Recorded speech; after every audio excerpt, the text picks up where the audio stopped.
te bendiga. Reciban todos un feliz santo sábado. Me alegra verles el día de hoy. Y si a mí me agrada verles, ¿cuánto creen que a Dios? Así que siéntanse cómodos, felices en esta la casa del Señor.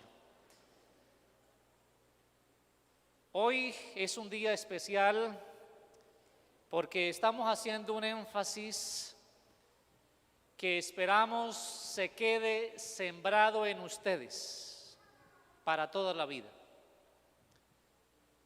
Y es el de fomentar en la vida personal y familiar el ayuno verdadero. Fomentar y tener la linda experiencia de estudiar la palabra de Dios. Que de manera personal y familiar clamemos para que el Espíritu Santo venga a nosotros. Si el Espíritu Santo no viene a nosotros, Jesús no viene. Esa es la lógica. Primero tiene que venir el Espíritu Santo y luego viene ¿quién? Jesús. Tenemos que clamar, porque si no clamamos por el Espíritu Santo, ¿quién lo hará? La lluvia tardía es una promesa, pero tiene que haber un pueblo que la reciba. Y si no hay un pueblo que reciba la lluvia tardía, entonces Jesús no viene. Tenemos también, hermanos, que orar, hacer oración intercesora. Tenemos que hacer oración intercesora por los familiares, por los vecinos, oración intercesora por las autoridades, oración intercesora por los enemigos. Nosotros los adventistas, algunos tenemos enemigos, algunos son enemigos abiertos y otros son enemigos ocultos. Si usted tiene un enemigo, ore, pónganlo en la lista, pónganlo en la lista. Yo tengo un cuaderno, todavía al estilo antiguo con la lista. Y allí voy a poner en ese cuaderno la lista de enfermos, la lista de vecinos y amigos por los cuales vamos a estar orando. Y si al mirar de pronto reconozco que tengo un enemigo, lo voy a poner también en mi lista para que Dios se encargue del enemigo. Yo he tenido enemigos declarados, los he tenido, los he puesto en manos de Dios. Algunos han muerto pronto, otros Dios les hizo misericordia.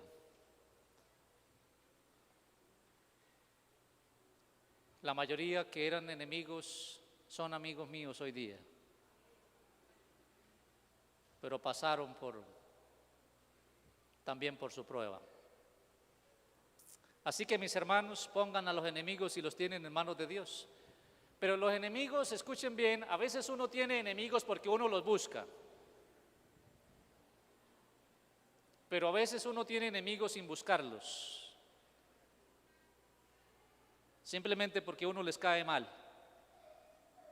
Son diferentes. Si usted busca peleas, broncas y tiene enemigos por eso, el que tiene que arreglarse, ¿quién es? Usted. Pero si ha ganado enemigos simplemente porque su forma de ser, porque es cristiano, porque hace cosas que a Dios le agradan y a esa persona no, ese es el problema de esa persona. 50 días, que espero que queden, hermanos, de por vida en ustedes. Amén. ¿Cuántos no están recibiendo todavía el audio porque no pertenecen al grupo o no están en la lista de difusión? ¿Cuántos no están recibiendo todavía el material? Los que no lo están recibiendo y quieren recibirlo, voy a pedirle rápidamente a los diáconos y diaconisas que le repartan el papelito o apunten en mi número. Si pueden en pantalla poner mi número 310-550-8018. Me mandan un mensaje hoy mismo diciéndome: Pastor Luna, mi nombre es tal, por favor agrégueme a la lista de difusión. Hoy mismo lo vamos a agregar para que a partir de esta tarde y mañana les llegue los materiales. Durante los 50 días le va a llegar un audio y le va a llegar un PDF, audio y PDF para cada día. Pero si alguno quiere apuntarme su número en el papelito, está bien.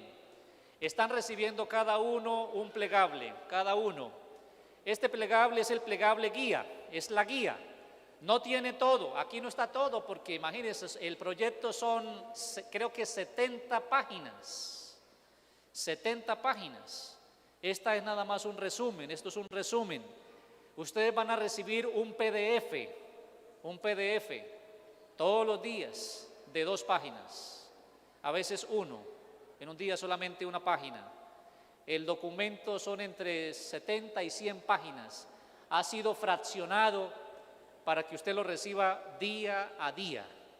Pero aquí tiene el documento general, el plegable general. Hermano Miguel, aquí está el plegable general, para que usted también ayune, ponga en práctica esto y empiece a clamar por la lluvia del Espíritu Santo.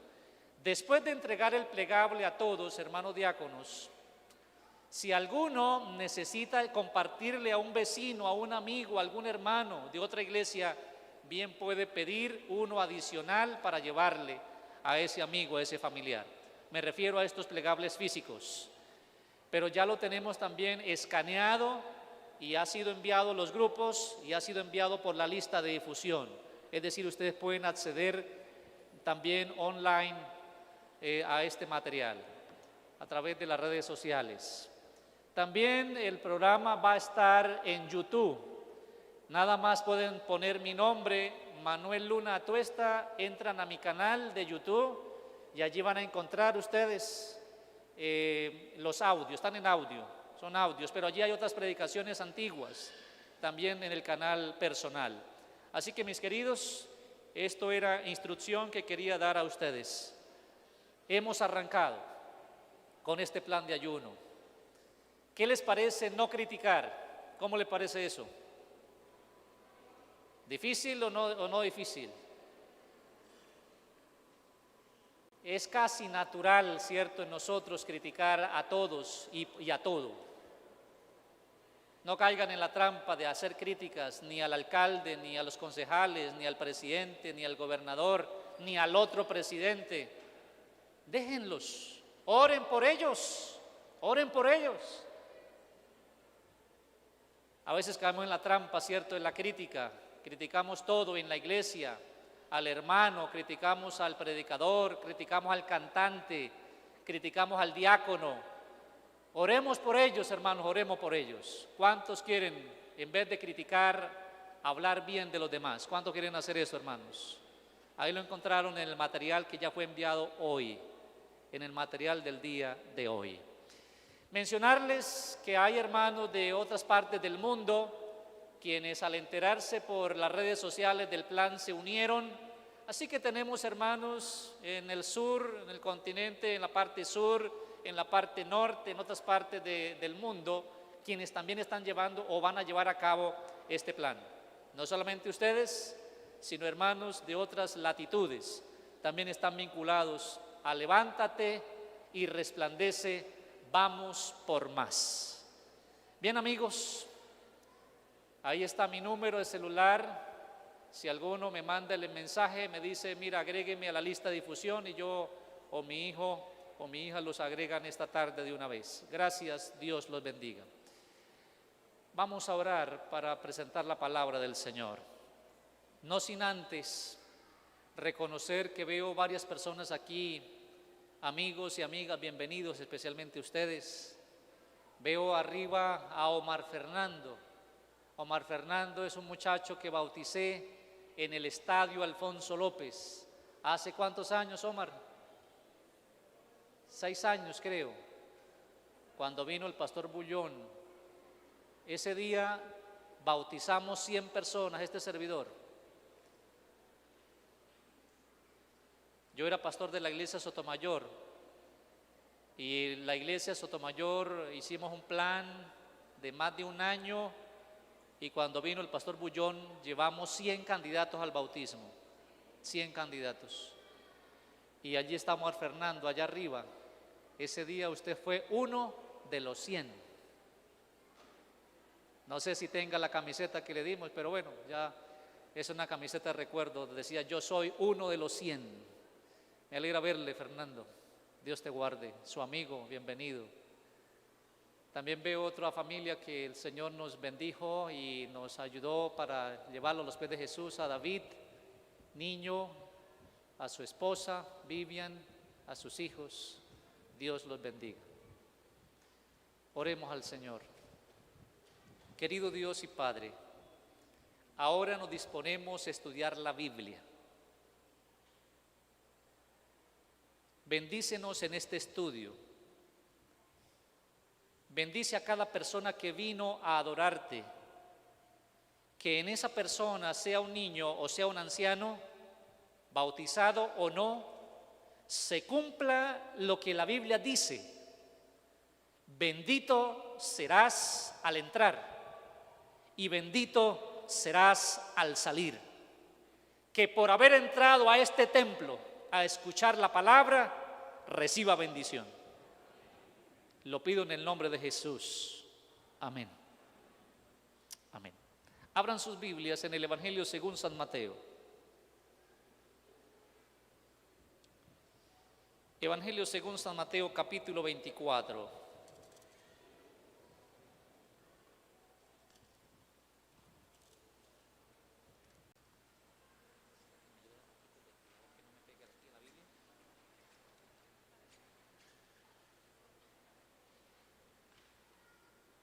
Gracias. Evangelio según San Mateo, capítulo 24.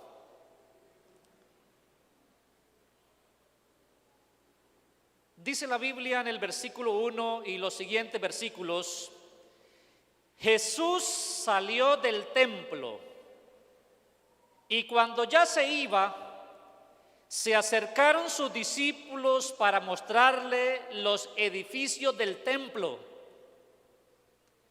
Respondiendo él les dijo: ¿veis todo esto? De cierto os digo que no quedará aquí piedra sobre piedra que no sea derribada.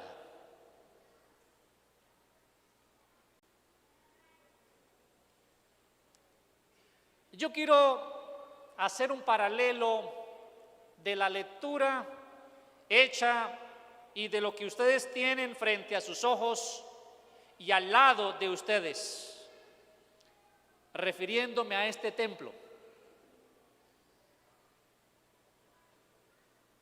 Con mucho esfuerzo y sacrificio este templo se ha venido erigiendo y se continuará embelleciendo, pero de aquí a poco todo esto será destruido.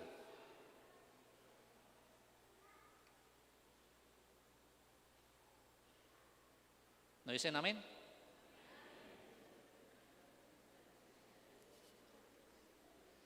Yo espero que este templo sea destruido cuando Jesús vuelva, no antes. ¿No les preocupa esto que les estoy diciendo? ¿No les preocupa, no les da ganas de llorar de que este templo con tanto sacrificio sea destruido?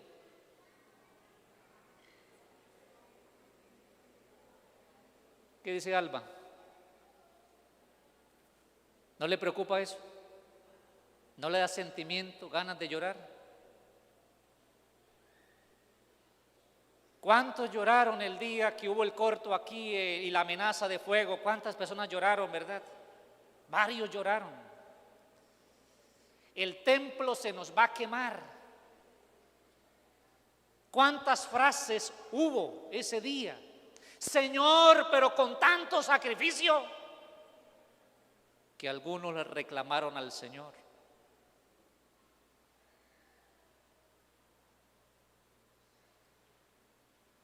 Hace un poco más de 2000 años atrás, Omar, me alegra verte también aquí. Hace un poco más de 2000 años, los discípulos quienes estaban con Jesús en el templo, salieron del templo, dice la Biblia, Y allí empezaron a mirar no solamente el templo, sino los edificios contiguos al templo. Y ellos estaban señalando, ¿cierto?, la majestuosidad, la esplendidez del templo y de los edificios que estaban al lado del templo. Y Jesús, al darse cuenta de tal situación y del orgullo que ellos tenían por eso, les dijo: sepan una cosa, que de aquí a poco no quedará piedra sobre piedra que no sea ¿qué? Derribada. Iban a pasar pocos años para que esto ocurriera. Y los discípulos, como eran seres humanos como ustedes y yo, quedaron no solamente perplejos, sino preocupados.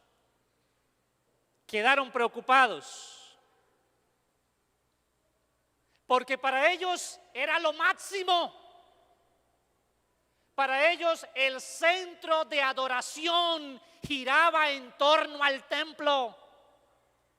En aquel entonces no había tantos templos como hoy. Hoy aquí en Bucaramanga tenemos muchos templos. La gente se reúne en el templo central, en el templo de la iglesia norte, en el templo Sotomayor, en el de Filadelfia, en el de Florida. Y en cualquier parte de la ciudad y del área metropolitana tenemos templos. Pero en aquel tiempo, un templo, un gran templo. Y saben, la gente tiende a sentirse segura, profesor Enrique, cuando tienen cosas. Y la gente quería sentirse segura del templo. ¿Y quién no? Pero Jesús los asombró, los dejó preocupados. En terapia individual, de pareja o de familia llamamos trastorno de la homeostasis. Es una técnica que algunas veces usamos para que la gente cambie. Tenemos que llevarlo a un trastorno de su homeostasis, de su equilibrio, para que la gente logre el cambio. Y Jesús lo que hizo fue un acto global de terapia.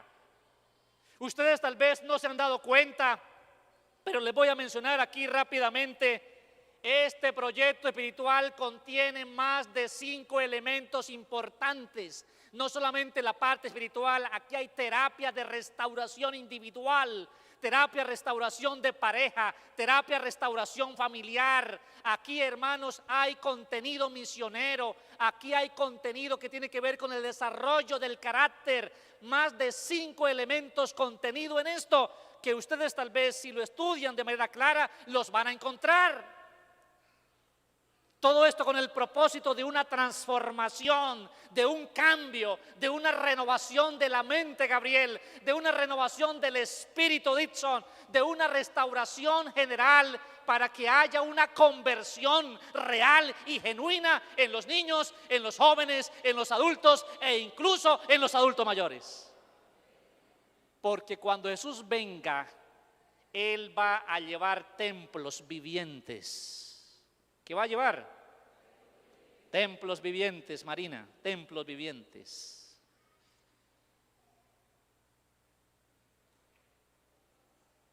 Y lo que yo quiero es que cuando Jesús venga, hermana Hilda, el templo que se ha llevado al cielo sea este. Dígalo, sea este. Dígalo, pon tu mano ahí en el corazón, cerca del corazón. Este templo es el que Cristo debe llevar al cielo. Díganlo, este templo es el que Cristo debe llevar al cielo. Pero para ello necesitamos, hermanos, tener en cuenta algunas cosas, que este es el propósito del tema en esta mañana. Versículo 3.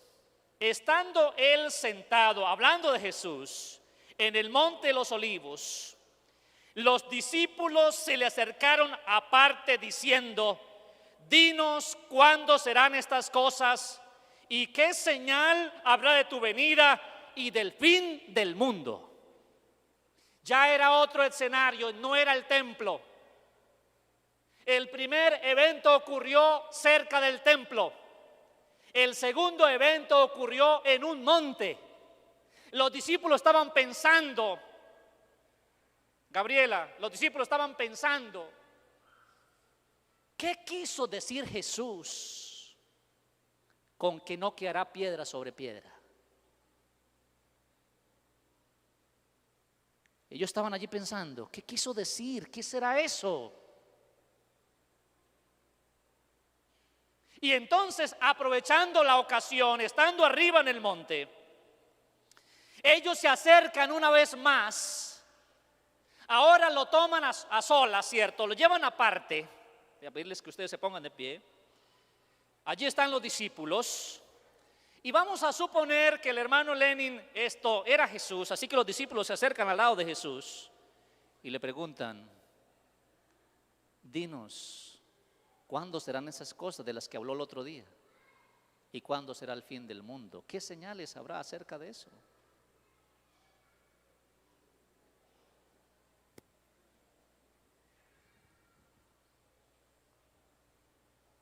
Mateo 24, ¿qué? 3. Dinos, ¿cuándo serán estas cosas? ¿Qué señal habrá de tu venida? ¿Y qué señal habrá del fin del mundo? Pregunto, ¿qué querían los discípulos? ¿Qué querían los discípulos?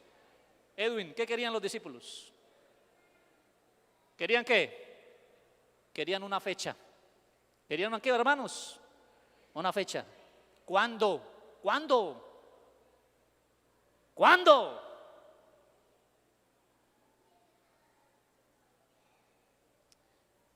La iglesia adventista tiene teólogos muy importantes y algunos, aunque no son teólogos, son muy importantes. Pero hay algunos que quieren ponerle fecha al regreso de Jesús. No vamos a caer en la trampa de criticarlos, porque algo semejante les pasó a los discípulos. ¿Cuándo serán estas cosas? Y es que ¿quién no quiere saber el futuro? La gran mayoría de personas está interesada en conocer el futuro. Por eso algunos pagan grandes sumas de dinero para ir donde adivinos, donde hechiceros, donde brujos, para saber el futuro. ¿Cuándo serán estas cosas? Preguntaron los discípulos, Rolling. Y aparte de eso, ¿y qué señal habrá de tu venida y del fin del mundo? ¿Qué quería la gente? Fecha y ¿qué más? Señales. Fechas y ¿qué más? Señales.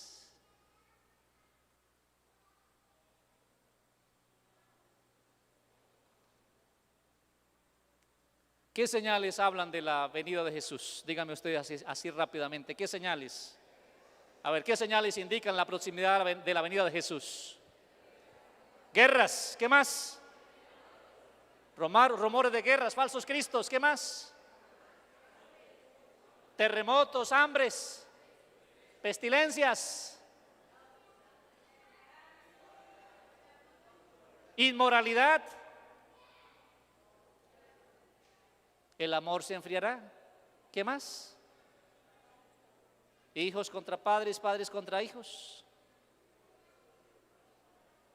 Miren, son importantes las señales porque Jesús las mencionó y el capítulo 24 de San Mateo es el capítulo conocido como el capítulo apocalíptico. Sin embargo, ante la pregunta precisa y concisa de los discípulos, Jesús le respondió de la siguiente manera, versículo 4: mirad que nadie os engañe. ¿Cuál fue la respuesta de Jesús, doctora Yureisi? Mirad que nadie os engañe. Yo quiero que ustedes piensen un momento. Los discípulos se reúnen al lado de Jesús y le hacen la pregunta específica: ¿cuándo? ¿Qué? ¿Cuándo y qué? ¿Cuándo será? ¿Qué señales habrá? Y Jesús les sale con la respuesta: ojo, miren, estén apercibidos, tengan cuidado, mucho cuidado, mirad que nadie los engañe. ¿Cómo le parece la respuesta de Jesús? ¿Qué querían los discípulos? ¿Qué querían los discípulos? Fechas y señales. ¿Cuál fue la respuesta de Jesús? Mirad que nadie os engañe. Amigos, hermanos, lo que yo quiero es que ustedes, al igual como Jesús lo mencionó, y como le fue dicho a los discípulos, más que preocuparse por señales y por fechas, estén tan apercibidos, tan claros, tan transparentes, tan sabios y tan llenos del Espíritu Santo para que nadie ni nada los engañe. ¿Qué es lo que queremos, hermanos? Más que conocer de fechas. Hay personas que saben acerca de las 7 cabezas, de las 10 diademas, de los 7 sellos, de las 7 trompetas, que saben acerca de las fechas apocalípticas. Algunos le cambian las fechas.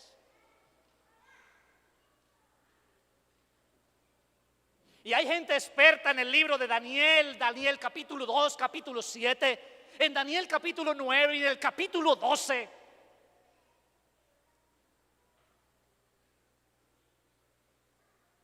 Pero saben, amigos, lo que Jesús dijo fue claro: que nadie los engañe, que nadie los engañe.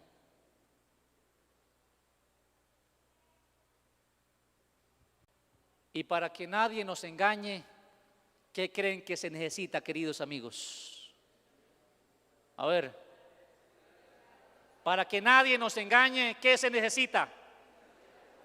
Miren, hermanos, Jesús dijo, el libro Apocalipsis menciona que el diablo ha descendido sobre la tierra y menciona un ay cuando dice ay de los moradores de la tierra, porque el diablo ha descendido a vosotros sabiendo que tiene poco tiempo. Y luego menciona por allí en otra parte que dice para engañar ¿a quién? Al mundo entero. ¿Cuál es el trabajo del diablo? Engañar. Lean Isaías 62. Dice que la tierra estará llena de tinieblas y la oscuridad se apoderará de las naciones. Pero dice la palabra, mas sobre ti. Dile al hermano que está al lado, mas sobre ti ha venido la luz de Jehová. Dile al hermano, mas sobre ti ha venido la luz de Jehová. Y no solamente la luz de Jehová, sino la gloria de Jehová. El mundo, hermanos, va de mal en peor. El mundo no está evolucionando, el mundo está involucionando.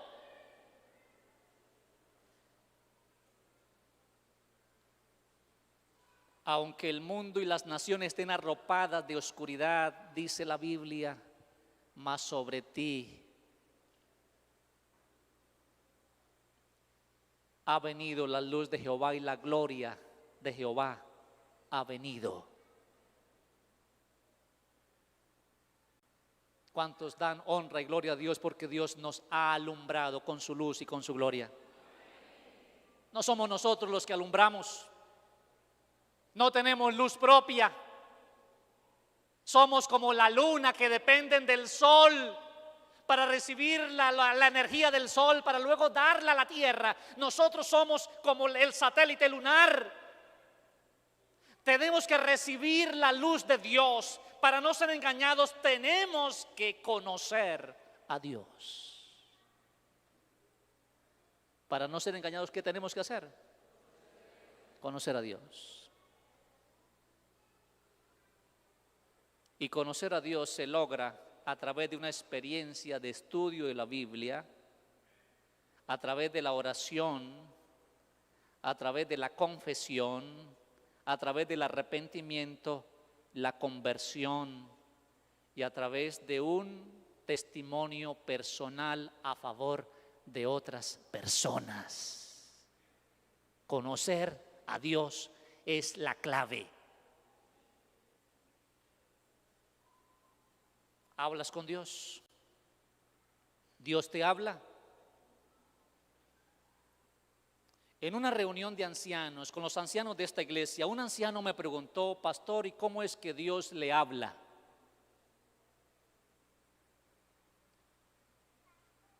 ¿Cómo es que Dios le habla? Y yo le respondí: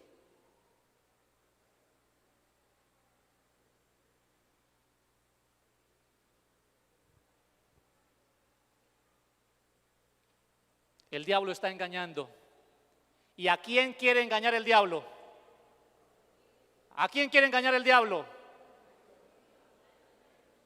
Díganlo, díganlo, a mí. ¿A quién quiere engañar el diablo? A mí.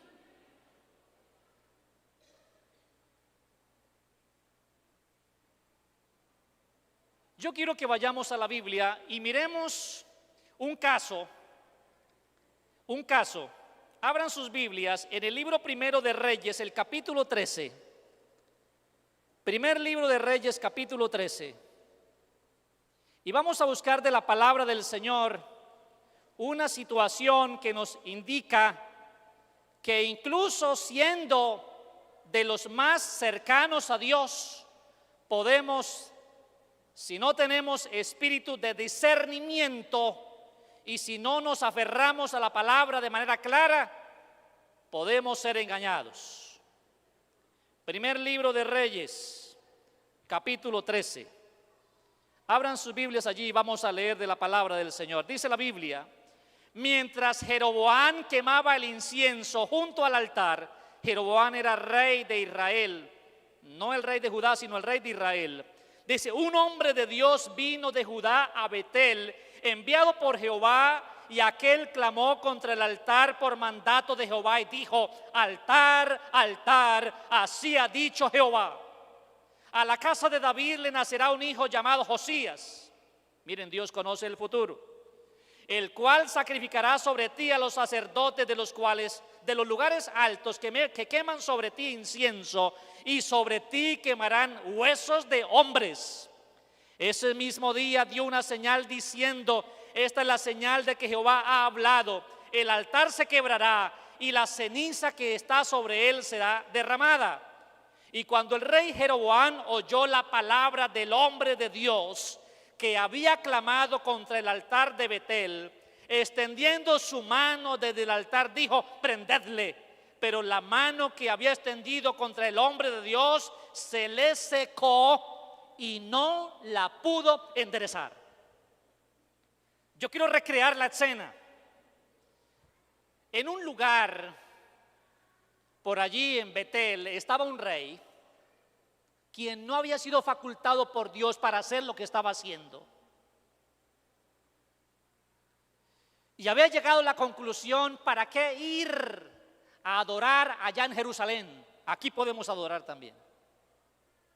El reino recién se había dividido.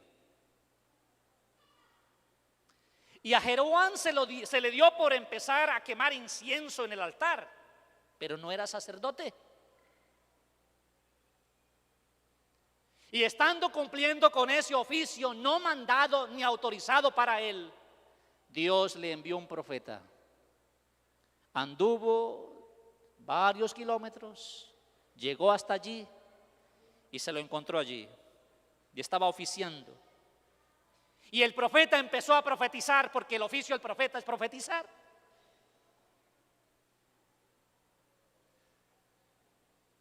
Y el profeta dio la profecía que Dios le había anunciado a él contra el altar, habló acerca del nacimiento de Josías, que nació muchos años después. Pero estando dando la profecía, siempre hay gente que no le gusta que se le dé el mensaje como es.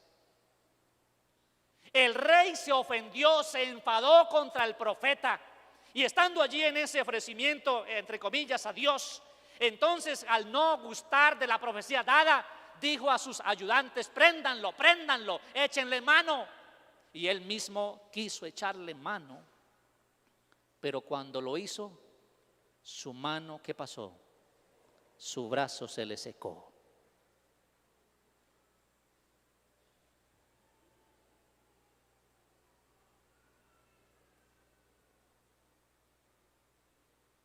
Y cuando alguien enferma o tiene una situación de calamidad como esa, se preocupa. ¿Quién no se preocuparía de ustedes si de un momento a otro su mano, su brazo se le vuelve seco y queda solamente los huesos borrados con piel? ¿Quiénes no se preocuparían? ¿Les gustaría tener un brazo así? ¿Te gustaría tener un brazo así? ¿No? Qué feo, ¿verdad? Qué horrible. Qué angustia. El rey, al darse cuenta de la situación de que su brazo estaba seco, entonces ahora cambia de parecer, y miren lo que dice, miren lo que hace. Él quería prenderlo, quería echarle mano para matar al varón de Dios. Versículo 5: y el altar se rompió y se derramó la ceniza que había en él, conforme a la señal que el hombre de Dios había dado por mandato de Jehová. Entonces el rey, dirigiéndose al hombre de Dios, le dijo: te pido que ruegues ante la presencia de Jehová tu Dios y ores por mí, para que mi mano me sea restaurada.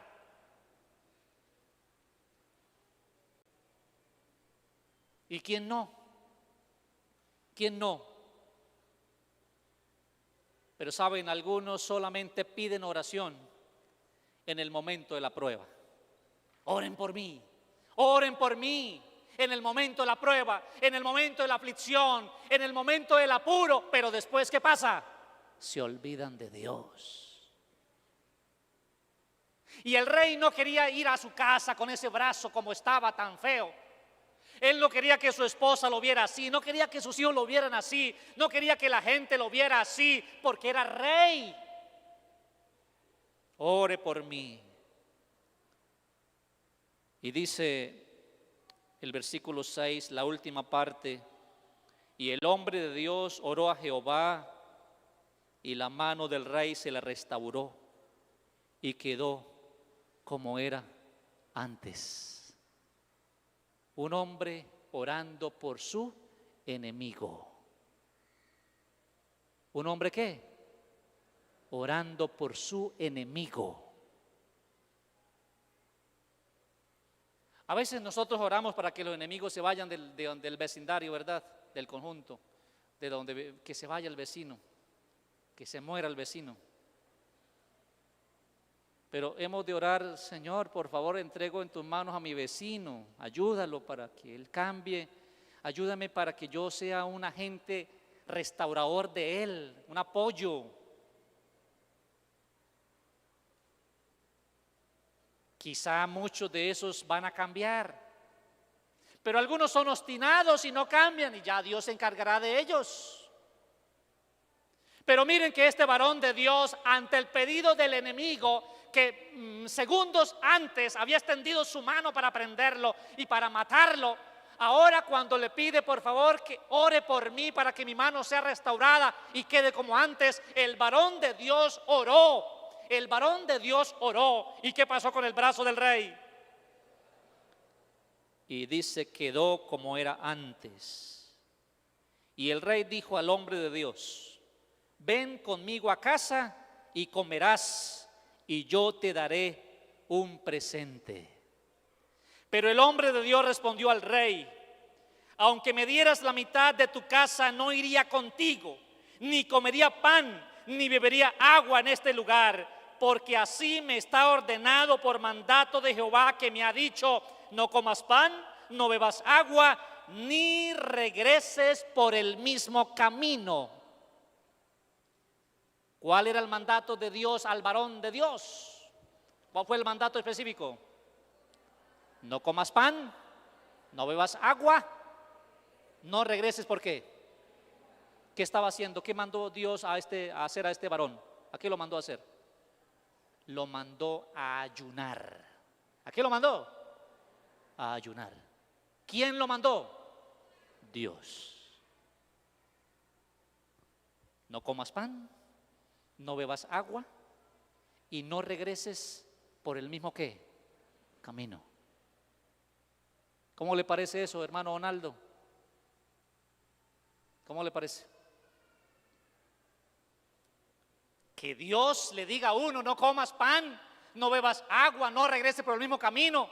¿Cuánto tiempo se demoró el hombre en llegar hasta Betel? ¿Y cuánto tiempo se iba a demorar para volver a su casa? No lo sabemos.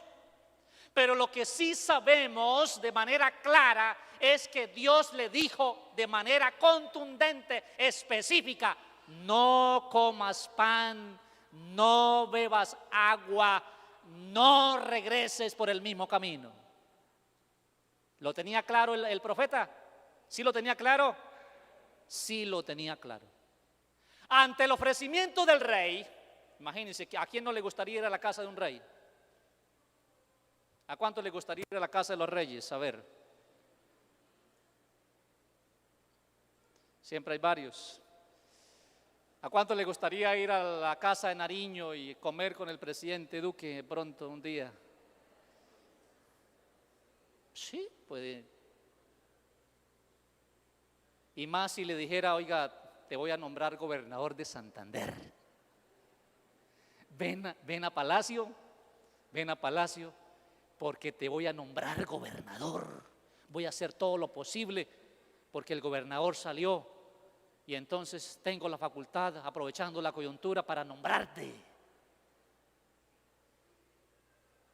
Pero tienes que trabajar los sábados también. No sigas yendo a la iglesia Redención, por favor. ¿Cuántos irían? ¿Iría Elmer? Gobernador. Por un año. Después volvería a la iglesia.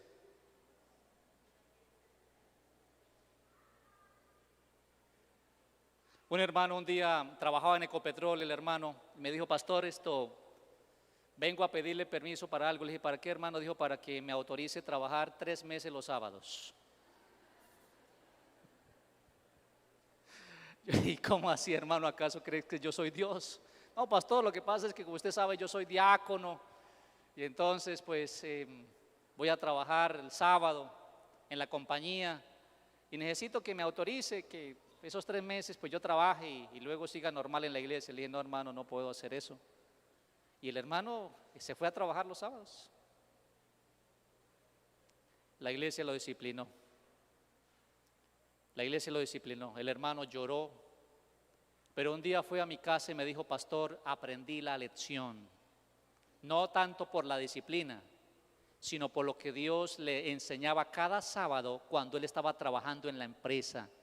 El Espíritu Santo venía a él y lo tomaba y: Señor mío, ¿yo qué estoy haciendo? Vendí mi primogenitura por un plato de lentejas. Pero este varón de Dios, el profeta que aquí estamos mencionando, le dijo al rey: aunque me dieras la mitad de tu casa, no iría contigo, ni comería pan, ni bebería agua. ¿No le parece a usted esto como raro? A todos nosotros nos gustan que nos den regalos, y este hombre tuvo la oportunidad de recibir un gran regalo, el más grande regalo de su vida. Haber ido luego, cierto, donde su familia y haber llevado la fotografía con el celular. Miren, aquí estoy yo con el rey de Israel, mírenme. No es otro, soy yo. Nada más estoy diciendo que había celular, pero ya ustedes saben que no. Pero había alguna manera de fanfarronear en ese tiempo también.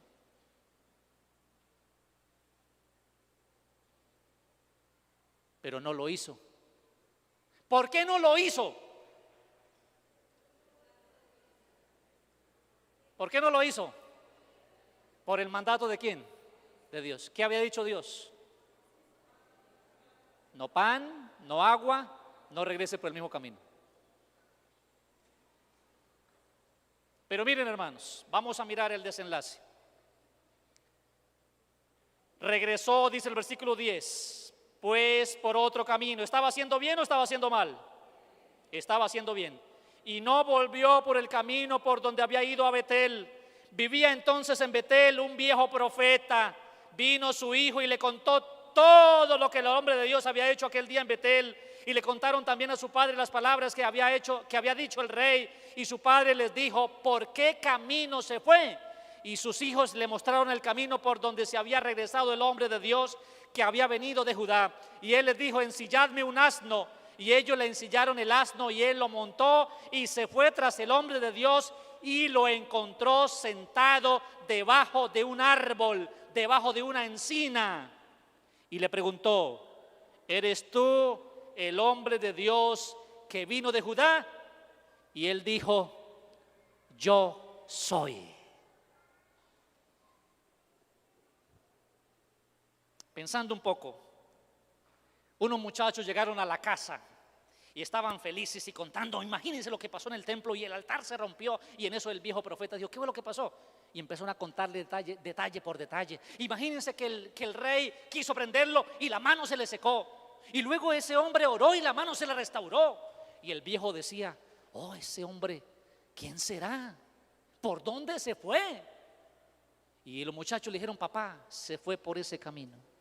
Y él les dijo: rápidamente, póngame la silla a un asno. Y le pusieron la silla al asno y él monta el asno y salió corriendo por esos caminos. Y por allí en un lugar alcanzó al hombre, quien estaba ¿cómo estaba? Estaba sentado, tal vez recostado, debajo de una gran encina.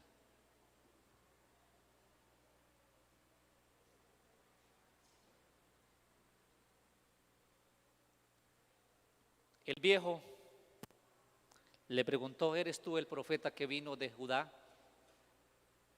Y él, ¿qué dijo? Sí, yo soy. Y entonces miren lo que ocurrió,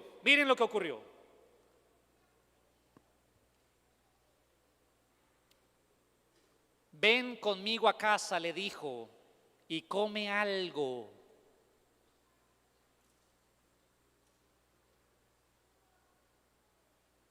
Pero el profeta le respondió: no podré volver contigo, ni iré contigo, ni tampoco comeré pan, ni beberé agua contigo en este lugar, porque por mandato de quién, díganlo, por mandato de quién, de Dios, me ha sido dicho: no comas pan, ni bebas agua allí, ni regreses por el mismo camino. Vuelvo y pregunto: ¿lo tenía claro el varón de Dios? ¿Tenía claro el mensaje de Dios? Versículo 16. Versículo 18. Pero el otro le dijo mintiéndole: yo también soy profeta como tú.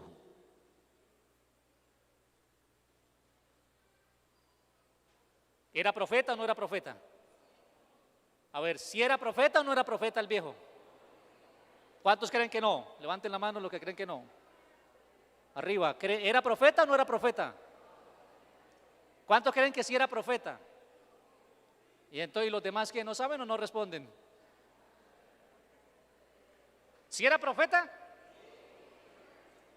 ¿Sí era profeta?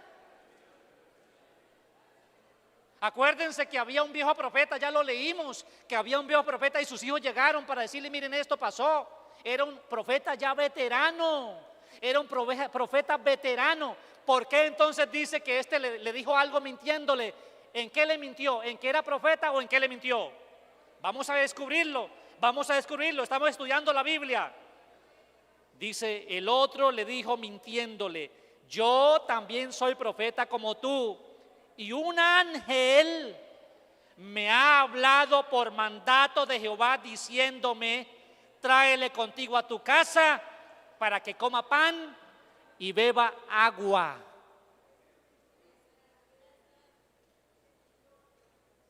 ¿Le había hablado un ángel al profeta viejo? No. Nadie le había hablado, solo los hijos. Entonces le dijo: miren, yo también soy profeta como tú. Y hace unos momentos un ángel se me apareció y me dijo que lo buscara y lo hiciera venir a mi casa para que coma. Sabe, mucho pan, tengo comida. ¿Le gustan las legumbres? Sí. Muchas legumbres tengo para darle. Ven y come pan conmigo y beba agua. Tengo vino también, hombre. Uy, vino. Vamos. ¿Vinito no? ¿Vinito no? No, vinito no le pongo. Bueno. Tengo mucho para darle de comer. El hombre fue. Gracias.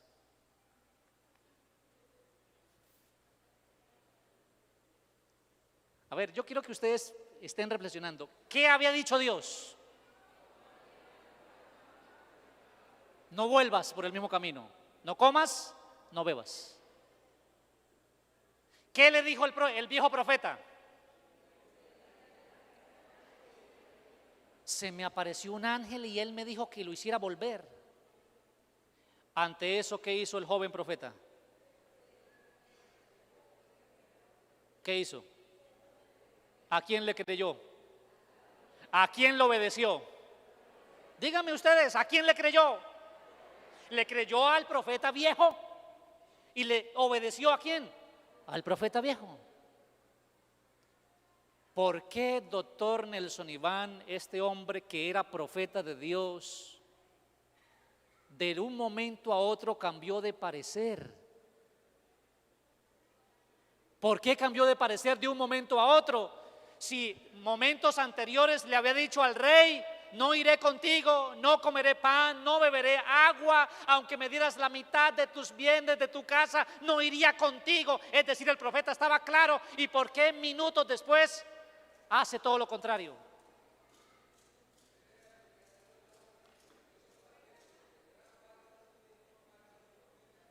El engaño, sí, así es, mi doctor, el engaño. ¿Estamos entendiendo el tema, hermanos? ¿Estamos captando el mensaje que quiero dejarle a ustedes?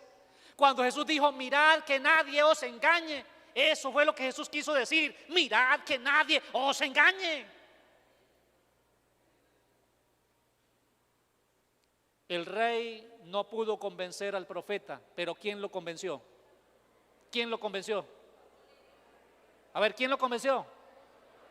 Otro profeta.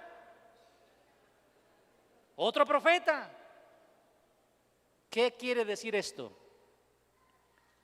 Que nosotros podemos ser presa fácil del engaño de personas conocidas, de amigos de la iglesia, de pastores de la iglesia, de hermanos de la iglesia, que le digan: hermana, mira, pues usted sabe que yo soy adventista toda una vida, pero hermana, ven, pero hermana, ya no hay que guardar el sábado.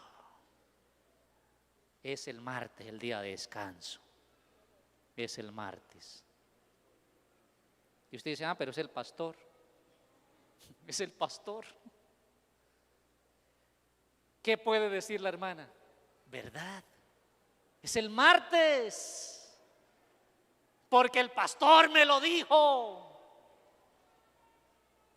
¿Cómo les parece? Gracias, hermana. Pregunto: ¿se dejarían engañar ustedes de un católico que venga aquí o por allí a repartirle literatura y dijeran: la Salvadora tiene nombre y se llama María? ¿Serían fácil ustedes presas de esa clase de engaño? La salvadora tiene nombre y se llama María, ¿no? De un testigo de Jehová que aparezca de pronto y diga: miren, Jesús no es eterno porque Él fue creado por el Padre. ¿Qué dirían ustedes? Que de pronto apareciera un hermano pentecostal en su casa y dijera: mire, hermano adventista, realmente no existe el Padre ni el Espíritu Santo, el único que existe es ¿quién? Jesús. ¿Se dejaría engañar? Que apareciera, un musulmán y dijera: hermano, tenemos muchas cosas en común, somos vegetarianos y todo, tenemos cosas en común. El único asunto es que el día de descanso es el viernes. ¿Se dejaría engañar? Miren, hermanos, lo que quiero hacer con esto, lo que estoy queriendo hacer con esto es que los adventistas fácilmente son engañados por otros adventistas. ¿Qué dije? ¿Y por qué son engañados los adventistas? ¿Por qué son engañados? ¿Por qué?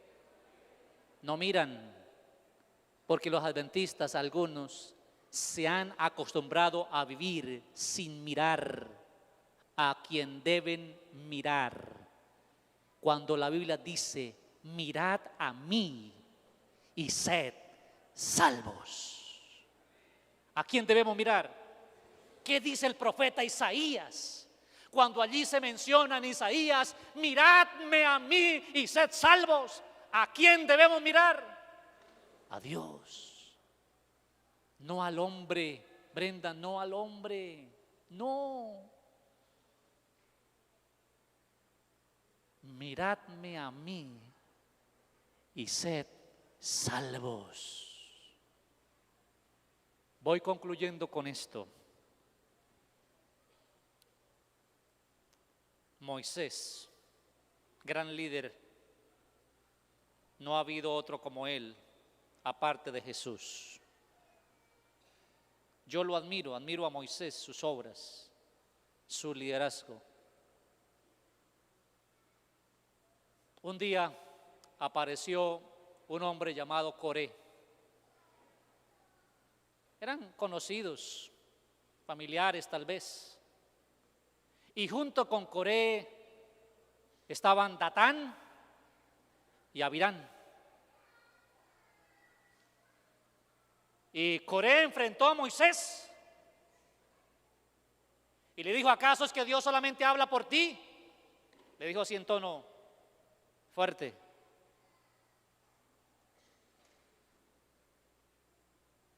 Y Datán, ¿sabe qué hizo? Y Abirán y Coré fueron y hablaron con 250 príncipes.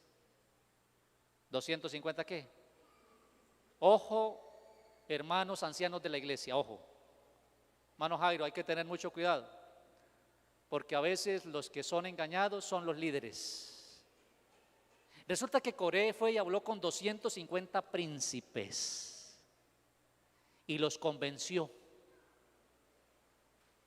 Y ustedes leen Números capítulo 16 y van a encontrar que después del diálogo que sostuvieron con Moisés y en la etapa de preparación para luego saber quién estaba con Dios y quién no, y a quién Dios respaldaba y a quién no, esa noche, esa tarde, no sé si pasó un día, una noche entera, en fin, lo cierto es que Coré, yo no sé cómo lo hizo, pero Coré tenía influencia, fue y habló con la gente común, y los convenció. Y al otro día, la gente estaba con Coré. Y cuando Dios se manifestó, le dijo a Moisés y a Aarón: apártense de ellos porque los voy a destruir. Y Moisés dijo: no, Señor, ¿acaso no son unos pocos los que han pecado? Los demás han sido engañados. Lean la historia, Número 16. Luego, hermanos, sacaron los incensarios, se pusieron delante del Señor, el Señor se manifestó y Moisés dijo algo así: Dios va a mostrar quiénes son los suyos y quiénes no son los suyos. Si ellos, Coré, Datán y Abirán y los 250 mueren como los demás mueren, es decir, de muerte natural, Dios no me ha hablado. Pero si mueren de una manera diferente, sepa, pueblo, que Dios me está hablando. Y Moisés pronunció esas palabras, y vaya situación que Moisés no imaginaba. Cuando la tierra empezó a abrirse y se fue tragando uno a uno de los 250, incluyendo a Coré, a su esposa, a sus hijos, los grandes y los pequeños.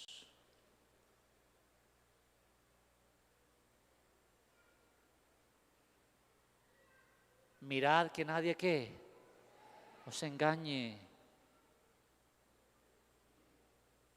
Jesús dijo, San Juan 8:32, conoceréis la verdad y la verdad os hará libres. Jesús dijo, San Juan 17:17, santifícalos en la verdad. Tu palabra, ¿qué hermanos es? ¿Qué es? La verdad.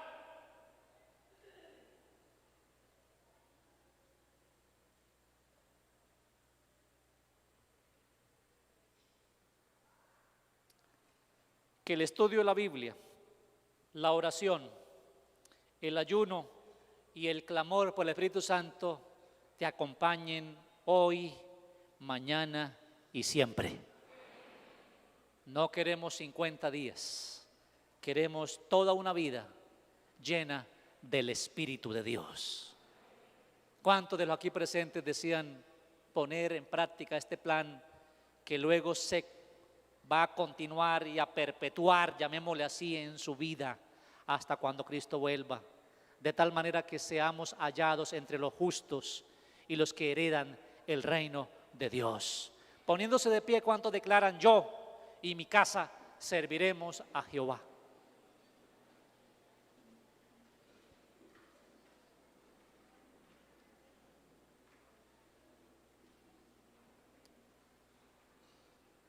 Acuérdense, no sabemos mucho, ni tampoco conocemos mucho a Dios.